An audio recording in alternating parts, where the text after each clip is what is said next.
हाँ जी, पढ़े क्या लिखा है जी? यहूदी विवाह। बोलिए बोलिए, यहूदी विवाह। फिर से बोले। यहूदी विवाह। यहूदी बिल्कुल बिल्कुल हट के कल्चर है उनके विवाह का। तो मैंने पिछले शब्द में मैंने एक ही बात को हम टच कर पाए थे कि जो पहला पॉइंट है, क्या लिखा है पहले पॉइंट के अंदर? छोड़े जाने से होता था। आज भी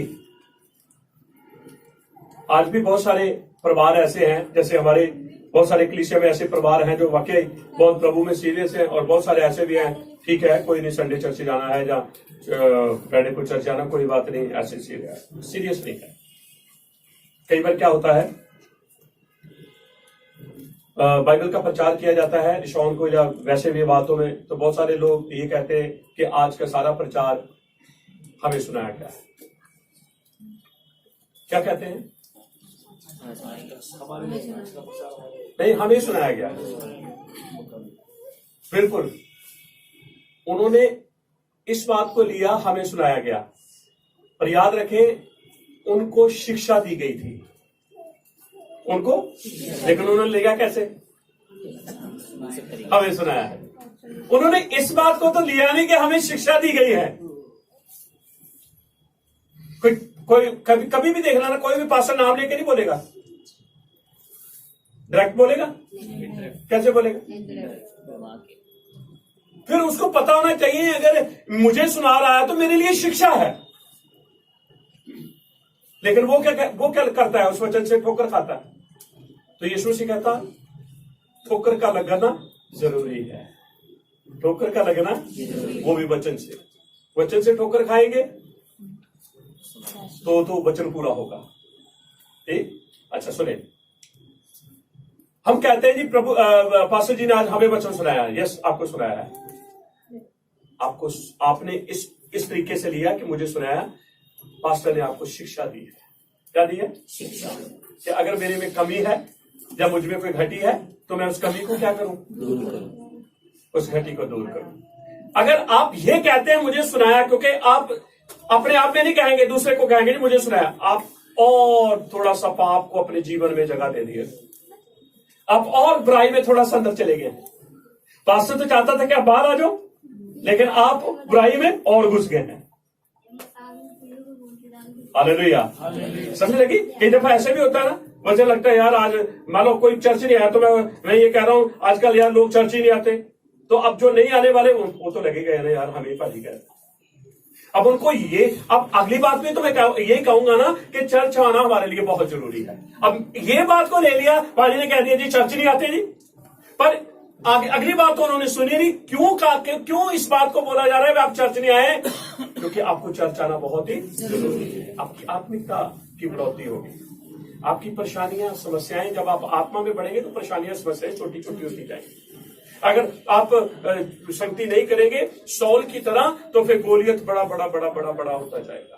जैसे गोलियत को दाऊद देख रहा था, वैसे सौल नहीं देख रहा था। जैसे सौल देख रहा था, वैसे गोलियत दाऊद नहीं देख रहा था। दोनों के देखने में फर्क था, क्योंकि दाऊद परमेश्वर के साथ रहता था, सौल परमेश्वर से दूर रहता था। हालेलुया। तो जब आप परमेश्वर के पास रहेंगे, परमेश्वर के साथ रहेंगे, बड़े गोलियत आपको छोटे नजर आएंगे। जब आप परमेश्वर से दूर रहेंगे, छोटे गोलियत भी बड़े नजर आएंगे। ये मेरे और आपके अपने सोचने की धारणा, हम कैसे उस वचन को और उस बात को कैसे सोच रहे हैं। मिलकर बोलेंगे हालेलुया। तो यहूदी विवाह के बारे में हम पहले वचन को हमने टच किया था कि लड़का आता है लड़की को पसंद करने के लिए। लड़की की अपनी कोई भी मर्जी, वो तो जहां तो रिजेक्ट करे जहां एक्सेप्ट करे। आज जब आप लोगों के पास वचन लेके जा रहे हैं तो आप कहते नहीं जी आपको मानना ही पड़ेगा, तो मैंने वचन आपको सुना दिया, आपको तो आना ही पड़ेगा। नहीं, आप उनके ऊपर हैं, जहां तो वो रिजेक्ट करेंगे। ऐसे ही जब लड़की के सामने ये पेशकश रखी जाती है, जहां तो वो मान लेती है, जहां नहीं मानती। ठीक है, ये हमने टच कर लिया था। अब दो बातों को आज और सीखेंगे। ठीक है, पढ़े दूसरा पॉइंट। लड़के के रिश्तेदार और लड़की के रिश्तेदार विचार विमर्श करते थे। कब होता है ये स्टेप? जब पहला स्टेप पूरा हो जाता है कि सीधा इस पे आ जाएंगे। भाई देखो, लड़की तो अभी लड़की से तो कोई लड़की तो पसंद नहीं है, लड़की ने कोई हाँ की नहीं है, लड़के ने कोई लड़की पसंद नहीं की तो ये दूसरा स्टेप तो शुरू ही नहीं होगा, तीसरा भी नहीं होगा।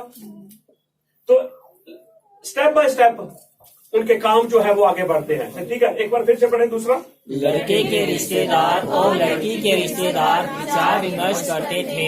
हाँ, अब वो जब ये मैंने पहले में आपको थोड़ा सा ये बताया था, टच किया था कि लड़का जाके अपने बाप से कहता है, लड़का जाके अपने बाप से कहता है कि मैं लड़की के आगे मैंने जो पेशकश रखी थी उसने कबूल की है, उसने मान ली है। अब बाप की जिम्मेवारी है, वो देखता है वो परिवार कैसा है, वो लड़का नहीं देखता, वो किसको देखता है? लड़की को। हाँ, वो सिर्फ लड़की को देखता है, लेकिन आगे काम किसका है? बाप का। बाप देखता है परिवार कैसा है, खानदान कैसा है, यार मेरे बेटे को ये लड़की पसंद आई है, क्या ये अपनी भावनाओं में पसंद कर रहा है, ऐसे बहुत सारी चीजें बाप देखता है। जब बाप बिल्कुल उसको वो इस बात से संतुष्ट हो जाता है तो फिर वो क्या करता है, अपने रिश्तेदारों को इस बात को बोलता है, अपनी रिश्तेदारी में ये बात करता है। फिर लड़की के परिवार के साथ एक मुलाकात करते हैं, आपस में बातचीत करते हैं, मिलकर बोलेंगे हालेलुया, हालेलुया। पूरी लाइन करें। लड़के के रिश्तेदार और लड़की के रिश्तेदार विचार विमर्श करते हैं। हाँ, मैंने हिंदी में एक शब्द लिखा है, पढ़े। बोलिए। एग्रीमेंट। इसको क्या बोलते हैं? एग्रीमेंट। लड़का लड़की नहीं करते, ये याद रखना है। आजकल कौन करते हैं? लड़का लड़की। आजकल एग्रीमेंट कौन करता है? तो हम माँ बाप इकट्ठे होते हैं, एक एग्रीमेंट है। एग्रीमेंट ऐसे शब्दों से नहीं होता, लिखित में होता है। एक स्क्रोल, उन दिनों के अंदर स्क्रोल थे, आज के तो जब कॉपी आ गई या किताब कुछ भी ले सकते हैं, स्क्रोल लेते हैं, उसके ऊपर लड़की की तरफ से कुछ शर्तों को लिखा जाता है। ठीक, आपस में उनकी बातचीत आगे बढ़ती है और उसको बोलते हैं कुतुबा। बोलिए कुतुबा। हाँ, यानी इसको हम वाचा भी कह सकते हैं, एग्रीमेंट भी कह सकते हैं, और टेबल में बैठ के एक दोनों पार्टियां आपस में बात करती है। ठीक है, अच्छा, क्या यीशु मसीह ने इस बात को पूरा किया? जैसे पहली बात को पूरा किया उसने कि तुमने नहीं बल्कि मैंने तुम्हें चुना है, क्योंकि चुनाव जो है वो लड़के की ओर से होता था। यीशु मसीह ने उस बात को पूरा किया ये कहकर कि तुमने नहीं, मैंने तुम्हें चुना है। ठीक है, दूसरी बात भी कहीं पूरी होती है, यस होती है, जब हम यूहन्ना 14:15 सुने, ध्यान से सुने। ये छोटी सी एक कंपनी नहीं होती, ये बहुत लंबा प्रोसीजर चलता है इनका। बहुत सारी बातें उठती है वहां पर, बहुत सारी बातें होती हैं लड़की की तरफ से, लड़की के पापा की तरफ से बहुत सारी बातें उनके सामने रखी जाती हैं। हर बात को लड़के को एक्सेप्ट करना है, हर बात को लड़के की फैमिली को एक्सेप्ट करना है। कोई भी लड़की वालों की बात रिजेक्ट नहीं की जा सकती।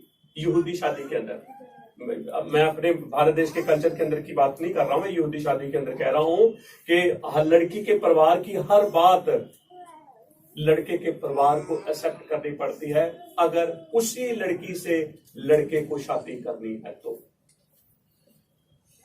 अब तो फिर इसका अर्थ है बातें बहुत सारी उठ सकती है, तो इसका हर बात को माना, यस हर बात को माना। यहां तक भी वो इसी मेज में बैठकर वो कहते हैं कि अगर लड़के को कुछ हबी नबी हो जाए तो बाद में हमारी बेटी गुजारा कैसे करेगी। ये सोच लीजिए, उसके लिए पहले से ही सारा इंतजाम लड़के को करके जाना है। किसकी शादी बात, कौन सी शादी के कल्चर की, कौन से कल्चर की बात कर रहे हैं? अब हम कहेंगे यार लो अभी शादी हुई नहीं, LIC पहले करा दो, LIC पहले ये तो पहले। उनके कल्चर के अंदर, उनकी परंपराओं के अंदर, ये एक यहूदी परिवार में नहीं, सारे यहूदी परिवार में उनका तो कल्चर ही ये है और उनको करना पड़ता है। वो कहता हाँ, लड़का कहता ठीक है, मैं इतना सोना जो है, इतना गहने जो है, मैं हाँ अगर मुझे कुछ अभी नबी होती है तो फिर लड़की अपने बच्चों के साथ गुजारा कर सकती है। कितनी बढ़िया बात है। कितना जबरदस्त सुन के है। आप क्या सोचते हैं? यीशु मसीह ने स्वर्ग की सारी आशीषें, हम तो अपने अपराधों के कारण मरे हुए थे, परमेश्वर ने हमें यीशु मसीह के साथ उठाया, कहां बैठा दिया? स्वर्गीय स्थान पर। तो ये परमेश्वर को पता था पुत्र को मरना है, तो दुल्हन को कैसे गुजारा करना है भाई? यीशु को तो मरना नहीं था, उसको मरना था यीशु को, लेकिन मरने से पहले ही उसने इस बात का क्लियर कर दिया था कि जितनों ने यीशु के नाम के ऊपर विश्वास कर लिया, परमेश्वर ने उन्हें अपनी संतान होने का अधिकार दिया। बाप की सारी संपत्ति का अधिकारी बना दिया कलीसिया को। क्यों? क्योंकि यीशु को मरना था। मिलकर बोलेंगे हालेलुया। तो कहने का अर्थ है लड़के को सब कुछ पहले से ही कर देना है। ये स्क्रोल ऐसे ही नहीं है, स्क्रोल इस पे लिखना है, अगर कोई अपनी शर्त पे पूरा नहीं उतरता उसके ऊपर सजा होगी। और सजा भी छोटी नहीं, उनकी अपने तरीके से वो सजा देते थे, पथराव भी कर देते थे। किसी में अवगुण पाया गया तो थ्रो कर देंगे। ठीक, तो प्रभु को धन्यवाद। सुने ध्यान से, यीशु मसीह ने अपने चेलों को भी कुछ कहा कि यदि तुम मेरी आज्ञा का पालन करोगे तब तुम मुझसे प्रेम करोगे। क्या करोगे? मेरी आज्ञा का तब तुम मुझसे प्रेम करोगे। तो अब स्क्रोल के अंदर सुने ध्यान से, पहले साइन लड़के के, किसके? लड़के के। सारा स्क्रोल तैयार कर दिया गया, सब कुछ लिख दिया गया लड़के अनुसार। फिर किसके? लड़की। लड़का लड़की से पूछता है, लड़की लड़के से पूछती है। आजकल तो पादरी पूछते हैं ना, हाँ भाई तुम एक दूसरे के दुख सुख के भागी होंगे? हाँ जी होंगे। उधर तो तुझे कहना ही कहना है, मुझे होंगे। तो बात की बात है, ठीक है। लड़की लड़के को खुद अंगीकार करना है, हाँ मैं तेरे साथ मरने तक वफादार हूं। लड़की को खुद बोलना, हाँ मैं तेरे साथ मरने तक वफादार हूं। यहां तो बुलाया जाता है, पर यहूदी मैरिज में बुलाया नहीं जाता, उनको खुद बोलना है। और क्योंकि बोलेंगे तो उनके शब्दों को लिखा जाएगा कि इन्होंने ये बातों का अंगीकार किया है। हालेलुया। अब क्या करें? क्या मैं भी तो कराता ही हूँ अभी। हाँ जी बोलो जी, हाँ जी बोल दिया, हो गया ये, हो गया जी। अब मैं थोड़ा थोड़ा कर रहा हूँ चेंज। अब मैं उनसे अंगीकार कराना शुरू करूंगा कि आप दोनों अंगीकार करो। आप दोनों अंगीकार करेंगे, परमेश्वर वाचा का परमेश्वर है। आप आपस में दोनों वाचा, मैं तो वाचा बंधा रहा हूं ना, आप आपस में वाचा बांधे। जब आप आपस में वाचा बांधेंगे तो मेरा विश्वास है वो वाचा अटल होगी। हालेलुया। ठीक है। जब वो उन्होंने दोनों ने आपस में जो कहा मान लिया, ठीक है। अब क्या करना है? अब उन्होंने साइन करने हैं। क्या करने? साइन। ठीक है, दोनों के साइन हो गए। फिर दो गवाह चाहिए। हाँ भाई चलो भी मंच लिखी माओ, तुम दोनों ने सुनी, ठीक है सुनी, करो जी। फंसेंगे ही अगर कोई भी ये कहेंगे नहीं जी हमें तो पता ही नहीं जी, तो कोर्ट कचहरी की बात हो जाएगी, नहीं हमें तो पता नहीं यार, वैसे तो हमें से करा लिया ना। सारी पिक्चर देखेंगे ये पिक्चर में हो क्या रहा है, और जो पिक्चर देखेगा तो उसको तो पता ही है ना, उन्हें पिक्चर देखी है ये। अच्छा ठीक है। उसके बाद लड़की का बाप आएगा, लड़के का बाप आएगा। कितने साइन हो गए? 6 साइन। 6 कितने? रब्बी। अब रब्बी आएगा इनमें 7 हो जाएगा। फिर क्या करता है? वो स्क्रोल को बंद करता है, बाप के हाथ में दे देता है। किसके हाथ में?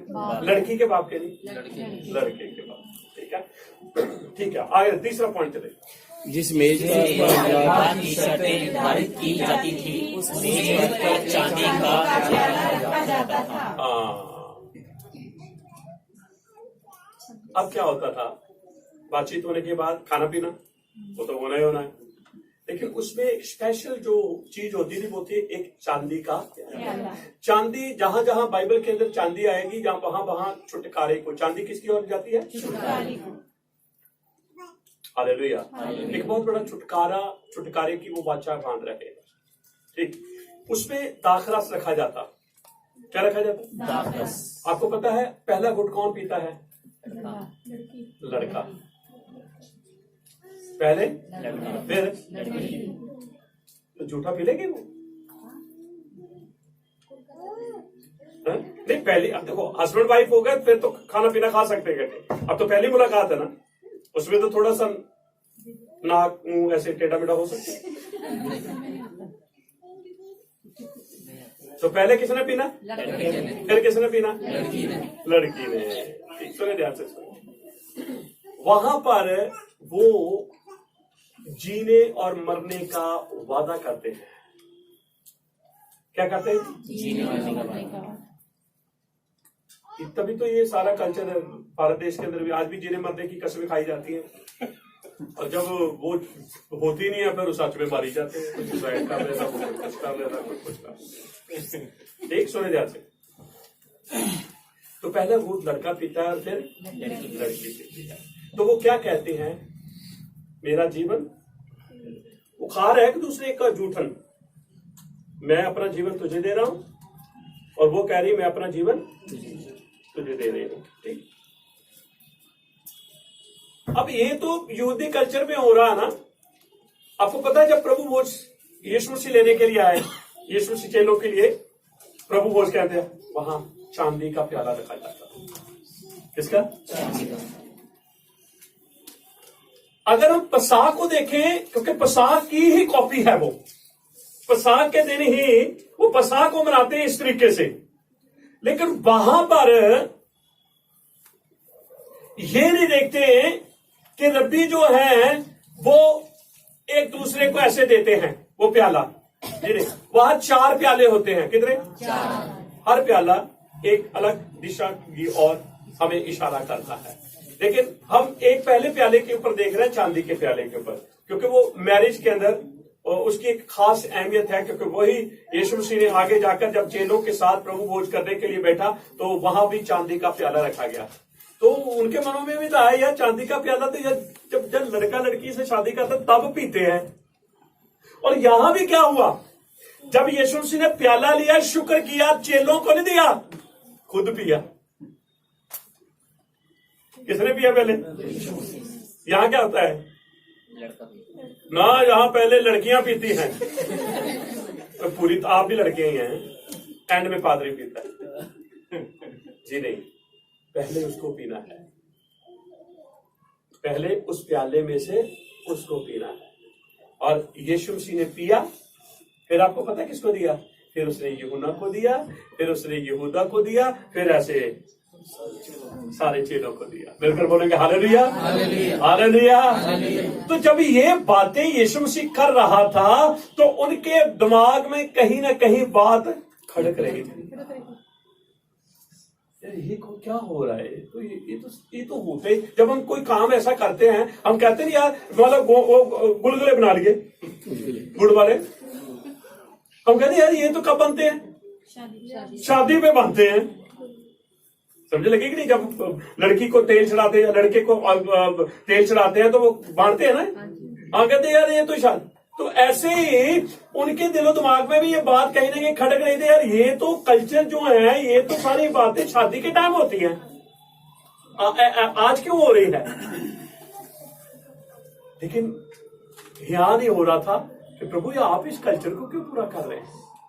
अब मुझे तो कह सकते थे पाजी आपने गुलगुले क्यों बना दिए, आज तो कोई है नहीं। जैसे मान लो पूड़े बना लिए जी, गुड़ वाले पूड़े बना लिए। पूड़े कब बनते हैं? बरसातों के दिनों में। कब बनते हैं? हाँ, पंजाब के अंदर तो ऐसे बहुत सारी और जगहों में भी, तो वो जब कड़ाके की धूप लगी हो तो हम पूड़े खा रहे हो, बात बनती नहीं है ना। ठीक है, तो ऐसे ही हम देखो, मैं पूछेंगे तो सही यार आज क्यों पूड़े बना लिए? पूड़े तो बरसात में बनाते। उनके मन में आ तो रहा था यार ये तो सारी विवाह की, या तो ये तो मंगनी की बात, रस्मों में ये सारी बातें हो रही है और ये शुरू भी कर रहा है। ठीक है, तो हमने मत्ती 26:27-28 वचन लिखा है, मैं चाहूंगा जल्दी से पढ़ देगा।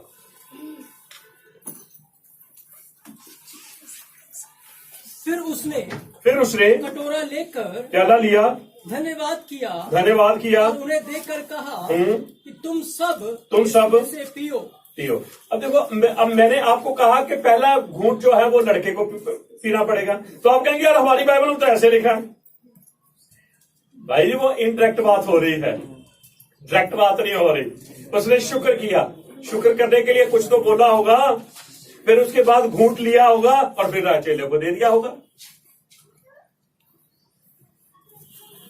क्योंकि पहले वो नहीं पिएंगे, पहले दुल्हन नहीं पिएगी, पहले कौन पिएगा? बोलिए बोलिए, दूल्हा ही पिएगा। तो प्रियजनों, यहूदी मंगनी के 7 जो भाग हैं, 7 स्टेप जो हैं, हर स्टेप के अंदर यीशु मसीह उनके साथ जिस तरीके से वो बातचीत कर रहा था, तो कहीं ना कहीं उन्हें उनके मन में ये आ रही थी कि ये सारी बातें तो मंगनी के टाइम में एक लड़का और लड़की करते हैं, और ये हमारे साथ कर रहा है। हालेलुया। पर वो जानते नहीं थे, लेकिन यीशु जानता था कि कलीसिया उसके लिए दुल्हन के समान है, और यीशु मसीह खुद जो है वो कलीसिया के लिए दूल्हे के समान है। मिलकर बोलेंगे हालेलुया, हालेलुया। तो हम सारी महिमा यीशु मसीह के नाम को देते हैं। हमने 3 बातों को हमने टच किया है। अगली बार हम और 2-3 बातों को टच करेंगे, और मैं विश्वास करता हूं कि जब हम इन बातों को सीखते जाएंगे तो जमीन के ऊपर यीशु मसीह के आने का जो पर्पस था वो यहूदी शादी विवाह के उन सारी रस्मों को पूरा कर रहा था कलीसिया के लिए, क्योंकि आने वाले एक टाइम में कलीसिया को यीशु मसीह की दुल्हन बनना था। Hallelujah, hallelujah. जब आप सबको आशीष दे, आपको बरकत दे, उन सबको शबह शलोम जो हमारे साथ बिब्लिकल बातों को सुनते हैं, जो उन्हें बड़ी आशीष दे, वो जहां भी है यहोवा उन्हें संभाले। आमीन बोलेंगे, हालेलुया, शबह शलोम, आमीन। आइए हम सब अपनी